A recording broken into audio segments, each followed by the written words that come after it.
Dave, bonsoir. Bonsoir. On est là tous les deux à Liège pour un événement exceptionnel. Ah, en tout cas pour moi, et sûrement aussi pour les gens qui sont dans la salle et qui aiment Annie, et aussi sur la scène, les artistes qui aiment Annie. Et Annie, Annie Cordy, pour moi, c'était ma première Olympia, Ok. au siècle dernier, évidemment. Beaucoup de choses de ma vie se sont passées au siècle dernier. Hommage à Annie Cordy avec 200 choristes. Ouais. Et vous qui chantez quelques chansons Ouais, d'Annie. ouais. Ça, c'était pas facile parce que les chansons d'Annie sont pas si faciles que ça, faut pas croire. Puis, c'est peut-être facile pour Marcel Amont, qui était fantasy chanteur comme elle était fantasy chanteuse. Mais pour le chanteur sérieux que je suis, n'est-ce pas, que mon cœur est malade, Vanina, c'est quand même très sérieux. Pas pareil. Chanson rive gauche, moi. Et très rythmé.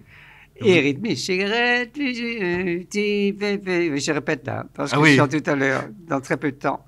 Et oui, et puis Annie Cordy, vous avez fait plein d'émissions aussi de télé ensemble. Vous êtes même déguisé en bonne du curé, il me semble, sur une des émissions. Pas moi, hein. Si, je me suis déguisé en bonne de curé, je suis capable de tout pour faire parler de moi. Ça ne m'étonne pas de moi. Avec Non, Annie. mais j'ai beaucoup de souvenirs avec Annie. Ouais. On a quand même travaillé. En fait, la première fois que je fais l'Olympia, D'accord. c'était dans la même maison de disques qu'elle, qu'on n'a pas le droit de citer.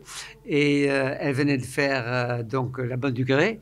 Et moi, je venais de faire Vanina, Sugar Baby Love, Trop Beau, etc. Donc, j'étais en co-vedette, comme on ne dit plus, je crois, parce qu'on ne dit plus vedette, hein. Maintenant on dit co-star. Co-star, oui. Et après, on a travaillé un an ensemble, et après, c'est devenu vraiment une copine jusqu'à la fin de ses jours. Ouais, absolument. Ouais. Et puis, qu'est-ce qui reste aujourd'hui d'Annie Cordy? Vous le... Ben, pour moi, il reste, je dirais presque... Elle est là.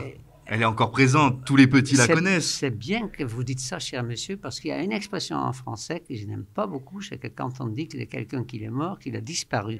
Parce que, bon exemple, Annie Cordy n'a pas disparu. Non. Elle est morte, oui, mais elle est là, et elle est là. Elle est dans le cœur des Donc, petits faut chanteurs. arrêter de dire que les gens ont disparu. Dites qu'ils sont morts, ce qui n'est pas joli, mais au moins c'est la vérité, mais dites pas qu'ils ont disparu. Oui, et puis elle est dans le cœur des petits-enfants qui connaissent tous Tata Yo-Yo. Peut-être, c'est chaud, cacao, il y a plein de chansons de c'est vrai. Et en plus, n'oublions jamais que c'était une immense actrice aussi. Bien sûr. Ah, vraiment, je pense vraiment que si Annie avait été anglophone, je pense que ça sera un star international. Oui. Oui, vraiment, je le pense vraiment. On ne connaît pas trop en France, mais il y a un artiste américain qui avait une show télé qui s'appelle I Love Lucy et qui marchait dans le monde entier occidental. Ok. Et Annie aurait pu être ça. C'est-à-dire que parce qu'elle était vraiment une immense actrice et évidemment un fantaisiste exceptionnel. Et si vous avez un souvenir à garder avec Annie Cordy, ce serait quoi? Je ne peux pas vous le dire. Non, non, c'est vrai. Je crois, la première chose qui me vient à l'esprit, c'est souvent ça ce qu'il veut dire, c'est qu'on joue aussi au Scrabble ensemble et un jour, elle m'a pris 100 francs. Ça m'a énervé. Elle vous a gagné au Scrabble. Et puis j'aime beaucoup son mari aussi. Parce qu'il ne faut pas oublier qu'elle aimait beaucoup Bruno, c'était le nom de son mari. Et c'est vrai que, heureusement qu'il y a Michel, sa nièce, qui est toujours là, parce que c'est important pour les artistes qui sont entourés par des centaines de milliers de personnes sur une vie. Ouais. Mais le plus important, c'est aussi des gens qui sont trop proches. Elle en avait aussi. Et ça me fait très plaisir. Je pense, ce que je veux dire au public aussi, c'est que probablement le seul artiste que je connaisse qui n'a jamais dit de mal d'un confrère ou une consoeur. Ce qui est rare. Extrêmement rare. Et je ne fais peut-être pas partie de ces gens exceptionnels. En tout cas, on va participer à ce concert hommage. J'ai hâte de vous voir chanter sur Cigarette, Whisky et Petite Pépé. Entre autres, oui. Entre autres, vous faites un joli duo aussi. Oui, le Visa pour l'amour que j'avais fait, qu'on peut trouver sur YouTube avec Annie Cordy. Et Luis Mariano, je crois que c'était une opérette. Oui, mais on n'était pas trois. Hein. Mais moi, je l'ai fait avec Annie aussi, c'est un très bon souvenir. Et puis Hello Dolly, mais évidemment, c'est le pont de River Kwai.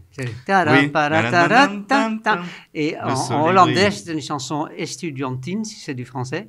Très porno, que je ne pourrais pas vous le chanter. En hollandais peut-être, mais pas en français. C'est d'horribles trucs. Est-ce que vous nous ferez pas un petit bout comme ça là pour les auditeurs de Mélodie, parce que en vous hollandais êtes aussi chez... Non, ah bon ce que vous voulez, Cigarette, Whisky, Petite Pépé ou Hello Dolly, parce que pour nos auditeurs de Mélodie... Hello, le monde est bris. Et je ne peux pas aller plus loin parce qu'il n'y a pas de prompteur. C'est une bonne raison. Bon, c'est très bien. Mais merci en tout cas, Dave. Et quand même, je tiens à insister que la plupart des chanteurs de ma génération des prompteurs, et pas moi, ça marche là-dedans. Bah, c'est merveilleux. Merci beaucoup, Dave. Merci, à très bientôt. Et bonne Télémélodie. N'oublie pas qu'à Télémélodie, de temps en temps, il y a des émissions pour un très bon présentateur qui s'appelle Dave.